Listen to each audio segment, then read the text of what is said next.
इतिहास मैं आपको सुनाता हूं, जिसको सुनने से हमारे पाप कट जाते हैं।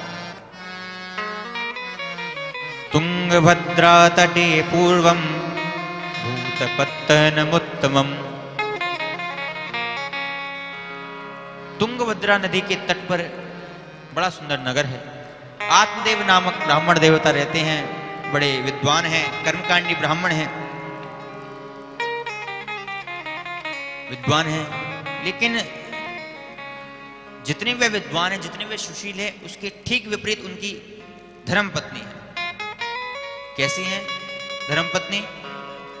लोकवार्तारता क्रूरा प्रायशो बहुजल्पिका शूरा च गृहकृत्येषु कृपणा कलह प्रिया।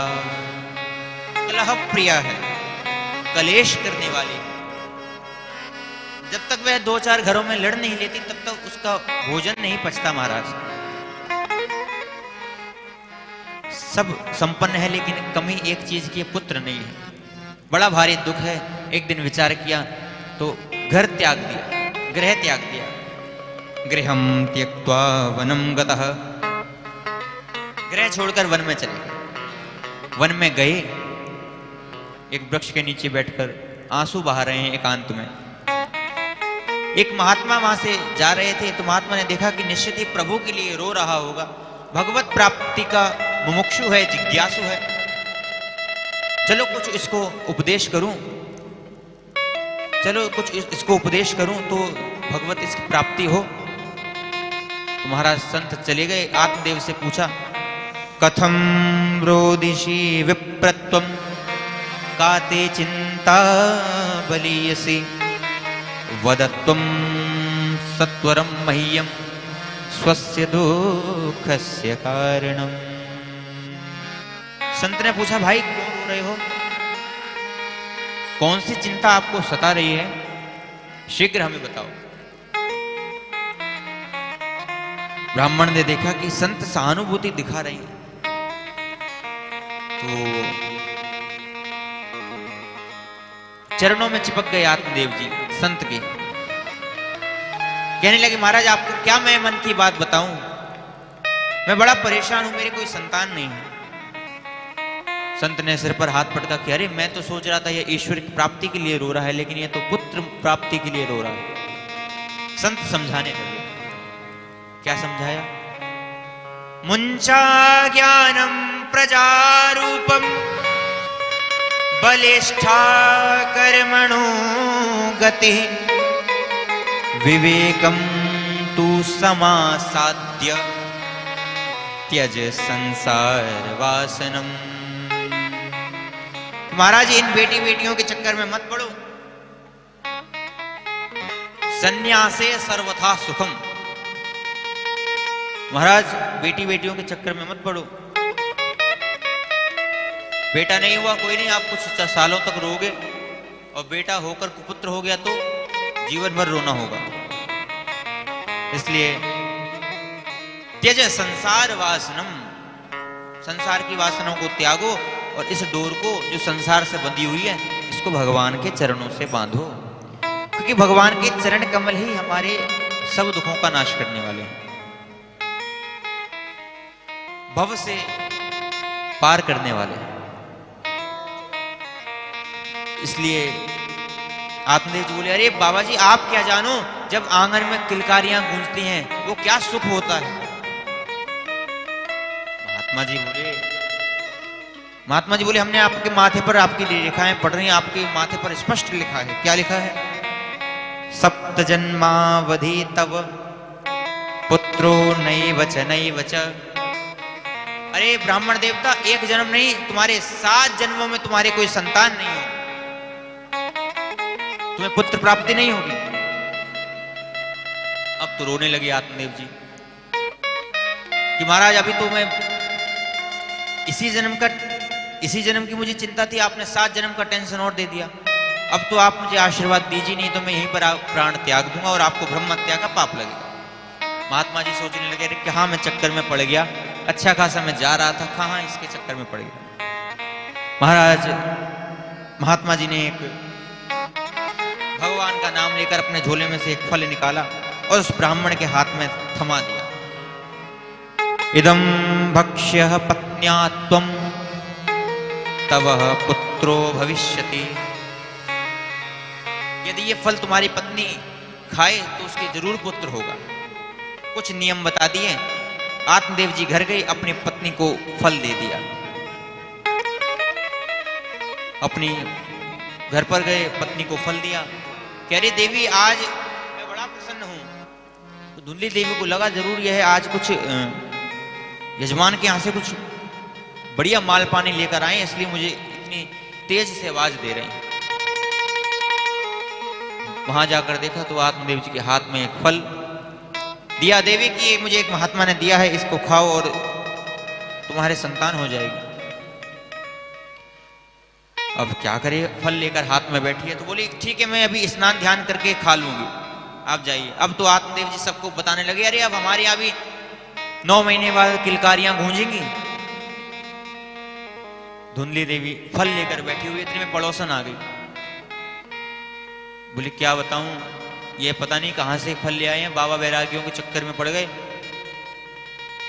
और गर्भ धारण करूंगी, कहीं आग लग गई तो मैं कैसे भागूंगी, और कहीं सुखदेव जी की तरह गर्भ में ही अटका रह गया तो मैं क्या करूंगी। पड़ोसन बोली अरे तू कैसी उटपटांग बातें सोच रही है, ये सोचना बंद कर, भगवान का नाम लेकर फल खा ले। तो धुंधली देवी बोली अच्छा बहन तू कहती है तो चल फल खा लेती हूँ, लेकिन एक बात बता फिर मैं काम नहीं कर पाऊंगी घर का कुछ। बोले अपनी ननंदों को बुला लेना, ननंद को बुला लेना। धुंधली बोली अरे ननंद कहाँ से मैं बुलाऊंगी, यदि ननंद आ गई तो और दिक्कत है। क्या वे तिजोरियां खाली कर देगी। पड़ोसन सिर पर हाथ रख के पटक कर चली गई कि अरे ये तो पागल हो गई। थोड़ी देर बाद उसकी एक छोटी बहन आई, उसको सब बात बताई। छोटी बहन बोली कि धुंधली एक काम करो, मेरे कुछ महीने बाद पुत्र होने वाला है, तो यह पुत्र तुम ले लेना और मुझे कुछ धन दे देना, तो मैं अपने पति का मुंह बंद करा दूंगी। ऐसा ही उसने किया, उस फल को अपनी गाय को खिला दिया। धुंधली की बहन के यहाँ जब पुत्र हुआ, छुपके से अपनी बहन को दे गई। धुंधली देवी ने अपने पति को कह दिया आत्मदेव जी को कि अरे सुनिए, सुनते हो हमारे यहाँ पुत्र का जन्म हुआ है। आत्मदेव जी बड़े खुश, ब्राह्मण देवताओं को बुलवाया। इधर गाय ने भी एक सुंदर पुत्र को जन्म दिया। वह पुत्र कैसा है, सुंदर कांति जिनके चेहरे पर चमक रही है महाराज। सर्वांग सुंदरम दिव्यम निर्मलम कनक प्रभम। बड़े सुंदर है, सर्वांग सुंदरम। गोकर्ण जी महाराज बड़े सुंदर हैं। गांव वालों को पता चला तो भीड़ लग गई, अरे महाराज पंडित जी आपके भी पुत्र हो गए, आपकी गाय के भी पुत्र हो गया। ठीक है महाराज, बड़े प्रसन्न हुए। नामकरण की बारी आई, गाय का पुत्र है उसका नाम रखा गया गोकर्ण, क्योंकि तन मनुष्य जैसा था और कान गौ जैसे थे, इसलिए नाम रखा गया गोकर्ण। आत्मदेव जी के पुत्र की बारी आई, आत्मदेव जी बोले इसका नाम परमात्मा देव रखते हैं। धुंधली देवी बोली अरे मैंने इसको गर्भ में रखा, मैं नाम रखूंगी, इसलिए नाम रखा धुंधकारी। कियत् कालेन तौ जातो तरुणो तनया बुभौ गोकर्ण पंडितो ज्ञानी धुंधकारी महाखल। बालक ज्यों ज्यों बढ़ने लगे, गोकर्ण तो महान पंडित हुए और धुंधकारी महाखल। पाप कर्म की उसकी प्रवृत्ति हो गई। गोकर्ण जी को पंडित शब्द कह के संबोधन करते हैं व्यास जी महाराज। क्यों? गोकर्ण पंडित हो ज्ञानी। पंडित शब्द का अर्थ क्या है? सत असत विवेचनी बुद्धि पंडा स अस्य संजाता स पंडितः। जो सत और असत को जो ठीक से उसका विवेचन कर सके, सत और असत का ज्ञान जिसको हो, वह पंडित है। इसलिए तो भगवान ने अर्जुन को भी डांटा कि पंडित ऐसा थोड़ी सोचते हैं जैसा तू सोच रहा है, असोच्यानन वसोचस्त्वं प्रज्ञावादांश भाषसे गतासून गतासूंश्च नानुशोचन्ति पंडितः।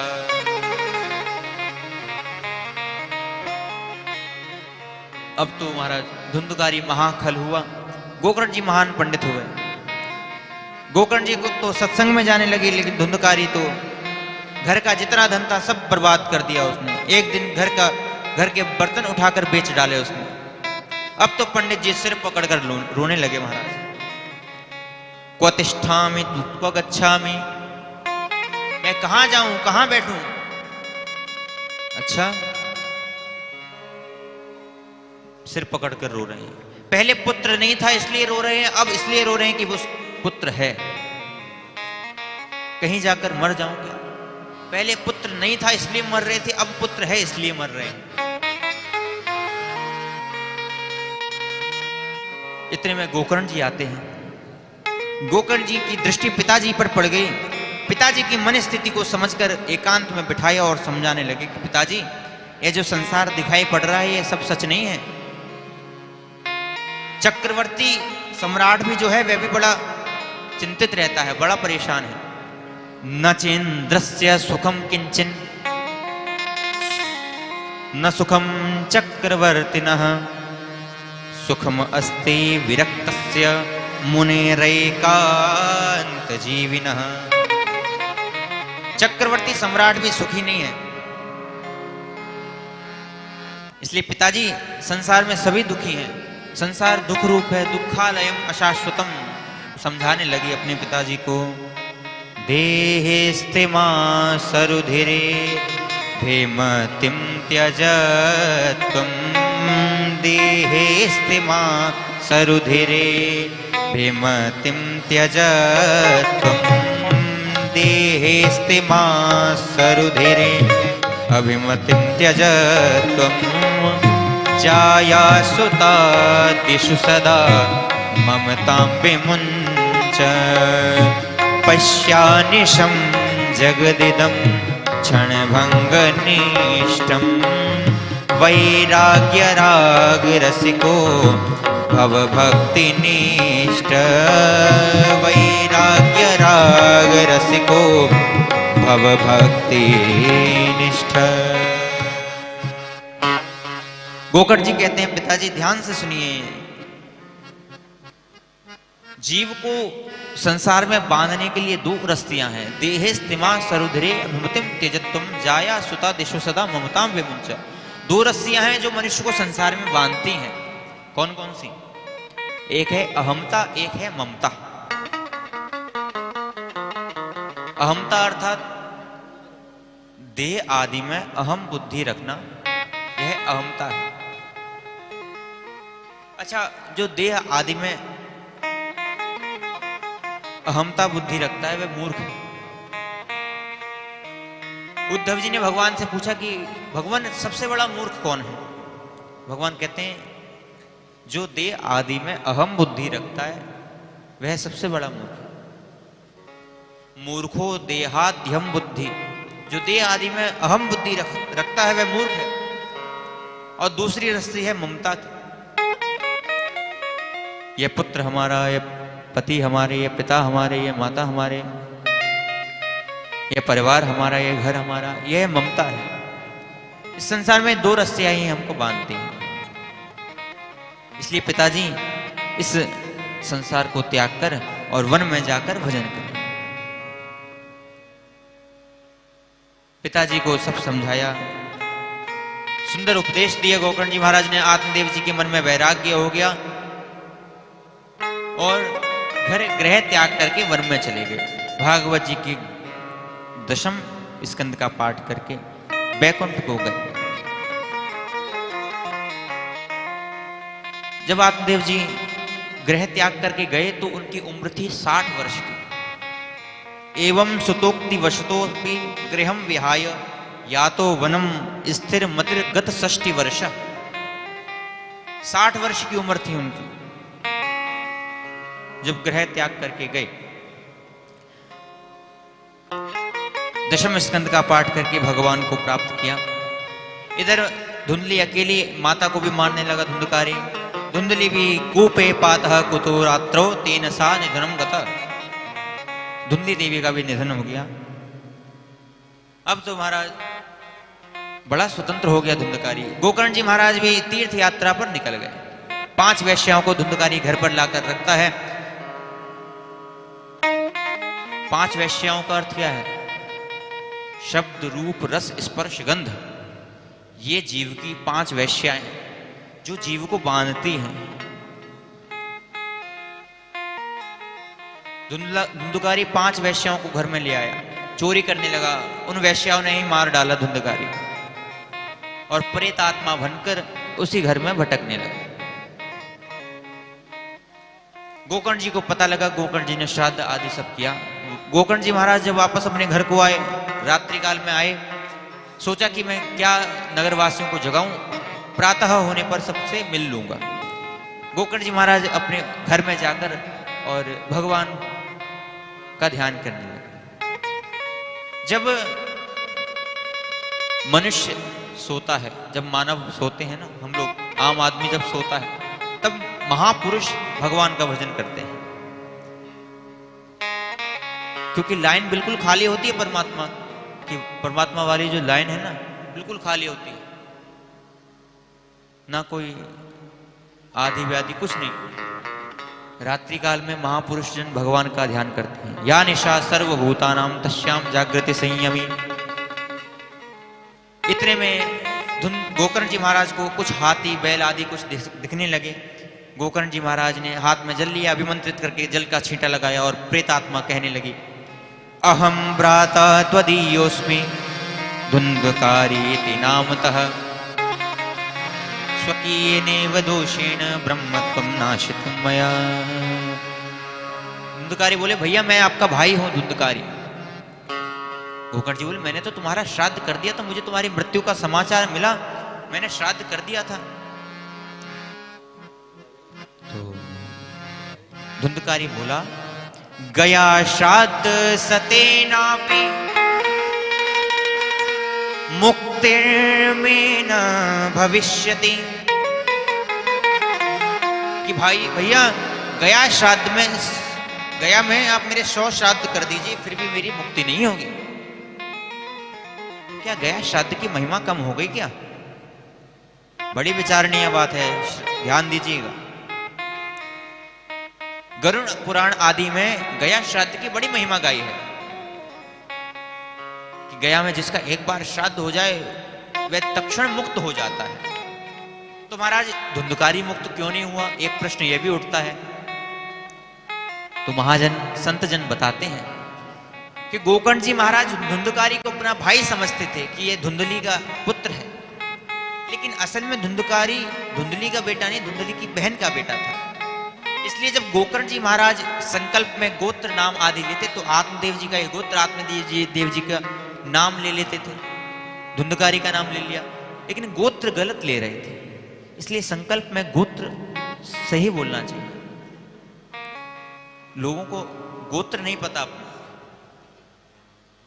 बड़े बुजुर्गों से गोत्र पता करिए। जब भी हम कोई धर्मादि अनुष्ठान करें उसमें गोत्र नाम जरूर बोलिए, उससे पुण्य का आजकल चला है ना, मोबाइल पर ही आप लोकेशन भेज देते हैं तो लोग अपने आप आ जाते हैं, ना आपको नीचे जाना पड़ता कहीं उतर के, अपने आप घर तक आ जाते हैं। तो ये एक लोकेशन ही है जो हम परमात्मा को भेजते हैं संकल्प से। महाराज दिल्ली प्रदेशांतर्गत चावड़ी बाजार क्षेत्रांतर्गत अस्मिन लक्ष्मी नारायण मंदिराभ्यंतरे ज्येष्ठ मास अमुक तिथि अमुक पक्षे, और अपना नाम गोत्र जब हम लेते हैं कि वहां कौन पूजा कर रहा है उस मंदिर में, तो सीधा उसका पुण्य आपको ही लगता है। इसलिए नाम गोत्र आदि अवश्य लेना चाहिए। और संकल्प भी किसी ऐसे ब्राह्मण से बुलवाएं जो सही बोले। संकल्प का पूजा में बड़ा प्रभाव है।